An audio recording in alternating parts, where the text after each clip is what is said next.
அம்மா வந்து சேனக்கிழங்குல சிக்கன் 65 பொடி போட்டு செஞ்சு கொடுக்குறாங்களாம். வாங்க சாப்பிடலாம். ஹாய் ஃப்ரெண்ட்ஸ், எல்லோரும் நல்லா இருக்கீங்களா? வீடியோ பார்க்குற அனைவருக்கும் வணக்கங்க. இன்றைக்கி வந்து நம்ம சேனக்கிழங்கு பாதி அறுத்து சமைச்சிட்டு பாதி வச்சிருந்தோம் இல்லையா, அந்த கிழங்கை தான் இப்போ நம்ம 65 மாதிரி போட போகிறோம். அதுக்கு நான் அறுத்து நல்லா அலசி அள்ளிக்கிட்டு இட்லி பானையில் இண்டக்ஷனில் வச்சுருக்கேன் பாருங்கள். இவங்களை வந்து அப்படியே நம்ம வேக போட்டோம்னா தண்ணி கொத்த மாதிரி இருக்குமே தான் நான் இட்லி பானையில் வச்சுருக்கேன். இப்போ பாருங்கள், சூப்பராக வெந்துட்டாங்க, நல்லா மலர வெந்துட்டாங்க. இவங்களை இறக்கி நம்ம வேறு ஒரு பாத்திரத்துக்கு மாற்றிக்கிடுவோம். எல்லாம் சூடாக இருக்கும்போதே நம்ம அந்த 65 பொடியை போட்டு நம்ம கிண்டி வச்சிட்டோம்னா இந்த சூட்டோடு நல்லா பிடிச்சிக்குவாங்க. நம்ம எண்ணெயில் போடும்போது நல்லா இருக்கும், பிரிஞ்சு வராமல் அப்படியே இருந்துக்கிறோம். இந்த கிழங்கு 65 பொடியும் வந்து பிரியாமல் இந்த கிழங்குல நல்லா ஒட்டிக்கும். அதுக்காக தான் நான் வந்து இப்போ அது மாதிரி கிளறி விட போகிறேன். இப்போ நான் இட்லி பானையிலேருந்து வேறு ஒரு தட்டுக்கு மாற்றிக்கிட்டேன். நான் வந்து இந்த ஆச்சி பொடி தான் வாங்கியிருக்கேன், 50 கிராமு. அதை தான் இப்போ கட் பண்ணி நம்ம இது மேலே தூவி விட போகிறோம். தூவி விட்டு நல்லா கைப்படாமல் நல்லா அந்த பவுடர்லாம் எல்லாத்துலேயும் கலக்கிற மாதிரி நம்ம கலந்து விட்டுக்கிறணும். இப்போ நான் ஸ்பூனை போட்டு கலந்துக்கிறேன் பாருங்கள்.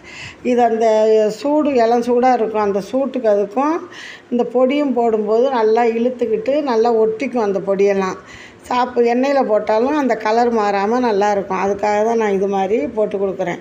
இது மாதிரி போட்டால் நல்லா குழந்தைங்க வந்து 65 மாதிரியே இருக்குன்ட்டு சாப்பிடுங்க. இப்போ கொஞ்சோண்டு மேலே நான் வந்து உப்பு தூவிக்கிட்டேன் பாருங்கள். தூள் உப்பு தான், அதுதான் நான் இப்போ தூவியிருக்கேன். தூவி நல்லா கிண்டி ஒரு 5 நிமிஷம் ஊற வச்சுக்கிறணும். அப்படி ஊறினா தான் இது எண்ணெயில் போடும்போது ஒன்றோட ஒன்று ஒட்டாமல் நல்லா பொல பொலன்னு வரும், தனியாக பிரிஞ்சு வேகும். அதுக்காக தான் நான் இப்போ இது மாதிரி கிளறிக்கிட்டேன் பாருங்கள். இது மாதிரி ஒத்தாப்புன்னு நம்ம கிளறிக்கணும். ரெண்டாவது, இது வந்து இந்த கிழங்கு வந்து 65 போட்டு கொடுத்தோம் அப்படின்னா பிள்ளைங்க விரும்பி சாப்பிடுவாங்க. அதுக்காக தான் நான் இப்போ வந்து போட்டு கொடுக்க போகிறேன். இப்போ பாருங்கள், நம்ம வந்து போட்டுட்டு அடுப்பை பற்ற வச்சு பாத்திரத்தை தான் வைக்க போகிறோம். அதுக்காக நான் இப்போ ரெடி பண்ணிக்கிட்டு இருக்கேன், எப்படி நம்ம வைக்கலாம் அப்படின்ட்டு. இப்போ இந்த அடுப்பில் இது மாதிரி துணியை மேலே வச்சு தான் நம்ம கரெக்டாக வடிக்கணும். சாதத்தை சுற்றாமல் கவனமாக பார்த்து எந்த சாதத்தை இது மாதிரி தான் நம்ம வடிச்சுக்கணும்.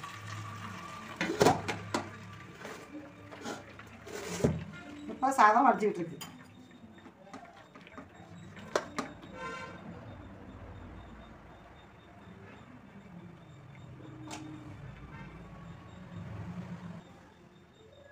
வடிச்சு விட்டோம் பாருங்கள் சாதத்தை. இப்போ நம்ம வந்து சேனக்கிழங்கு அறுத்து வச்சுருக்கோம் இல்லையா, அவங்கள வந்து நம்ம இப்போ 65 போட்டுக்கிறோம். வந்து அடுப்பு பற்ற வச்சுக்கணும். சட்டி காயட்டும், எண்ணெய் ஊற்றிடுவோம்.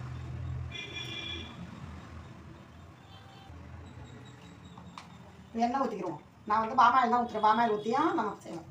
பாமாயிலும் நம்ம ரேஷன் எண்ணெய் வாங்கினது தான் நல்லாயிருக்கும். எண்ணெய் காயட்டும். இப்போ எண்ணெய் காய்ச்சிட்டாங்க, நம்ம இவங்க போட்டுக்கிறோம்.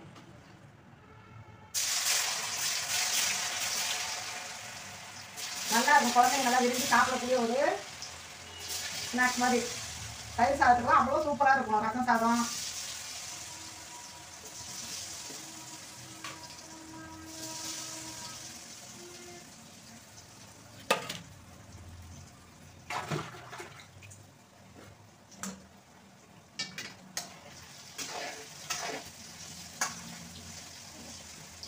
வேகட்டும். நம்ம முருகை வெந்தால் தான் நல்லாயிருக்கும்.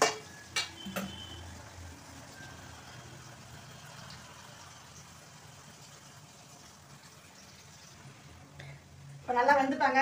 இப்போ நம்ம வந்து பாருங்கள் நல்லா கிண்டி விட்டுக்கிட்டோம். இப்போ இந்த இதோட சேர்த்து கொஞ்சோண்டு கருவேப்பிலை நம்ம இப்போ போடுவோம். நல்லா வாசமாக இருக்கும் சாப்பிட்றதுக்கு. இப்போ போடணும்.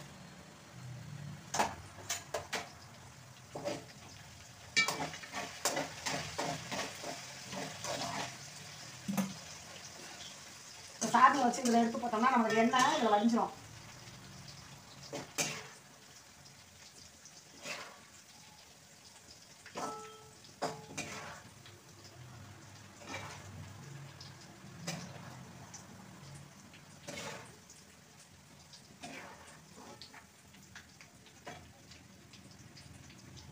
இதில் போட்டுக்கிட்டதுனால இந்த வலையில் நம்ம அள்ளி போட்டுக்கிட்டதுனால நம்மளுக்கு எண்ணெய் ஃபுல்லாக வடிஞ்சிருச்சு.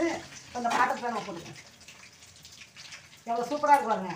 குழந்தைங்க நல்லா விரும்பி சாப்பிடக்கூடிய ஒரு டிப்ஸு தான் இது.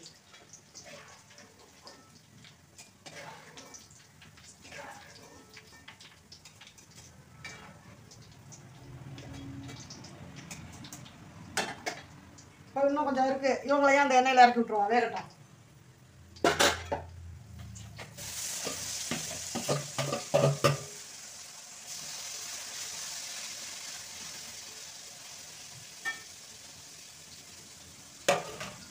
பாருங்க, பார்க்கும்போது இன்னும் கொஞ்சம் சாப்பிட்லாம் போல இருக்குது பார்த்தீங்களா? இது மாதிரி பிள்ளைங்களுக்கு கொடுத்தோம்னா நல்லா சாப்பிடுங்க.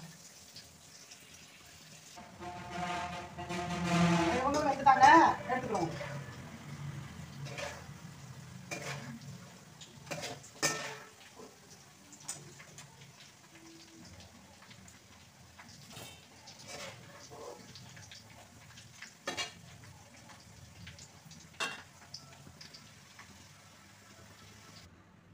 இப்போ பாருங்கள், நம்மளுக்கு நான் ஈஸியாக சேர்ப்பேன். இந்த கிழங்குல சேனக்கிழங்குல நம்ம இந்த மாதிரி போட்டு 65 பாக்கெட்டை போட்டு நம்ம பெரட்டி பாருங்கள், எண்ணெயில் வேக விட்டு வச்சுருக்கோம். எவ்வளோ சூப்பராக இருக்குன்னு பாருங்கள். குழந்தைங்களும் விரும்பி சாப்பிடுவாங்க. இப்போ சாதம் வச்சுருக்கோம், ரசம் கொஞ்சம் வச்சுக்கிடுவோம், சாம்பார் இருக்குது, தயிர் வேணாலும் நம்ம வச்சுக்கலாம். அது அவங்க விருப்பம் தான், வச்சு சாப்பிட்டுக்கலாம். சாப்பிட்றதுக்கு டேஸ்ட்டாக இருக்கும். இப்போ பாருங்கள், நம்மளுக்கு சேனக்கிழங்கை போட்டு சிக்கன் பொடியை போட்டு சிக்கன் 65 பொடியை போட்டு நம்ம இப்போ வந்து சேனக்கிழங்குல இப்போ செஞ்சுருக்கோம். இது சாப்பிட்றதுக்கு அவ்வளோ டேஸ்ட்டாக இருக்கும். நீங்களும் வந்து இது மாதிரி ட்ரை பண்ணி பாருங்கள். சேனக்கிழங்கு இருக்குன்னா நீங்கள் இது மாதிரி செஞ்சு கொடுத்து பாருங்கள், குழந்தைங்க விரும்பி சாப்பிடுவாங்க.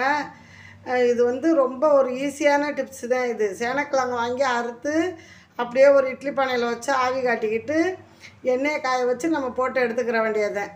இப்போ பாருங்கள், நம்மளுக்கு சூப்பராக இப்போ நம்ம வந்து இது சாம்பார் சாதம், தயிர் சாதம், ரசம் சாதம் இதுக்கெல்லாம் நம்ம தொட்டுக்கிட்டு சாப்பிட்டோம்னா குழந்தைங்களும் கேட்டு வாங்கி சாப்பிடுங்க. இது பெரியவங்கள்லேருந்து சின்ன குழந்தையாருந்து விரும்பி சாப்பிடக்கூடிய ஒரு சேனக்கிழங்கு 65 தான் நம்ம போட்டிருக்கோம். நீங்களும் இதை வாங்கி இதை செஞ்சு சாப்பிட்டு பார்த்துட்டு எப்படி இருக்குன்னு சொல்லுங்கள்.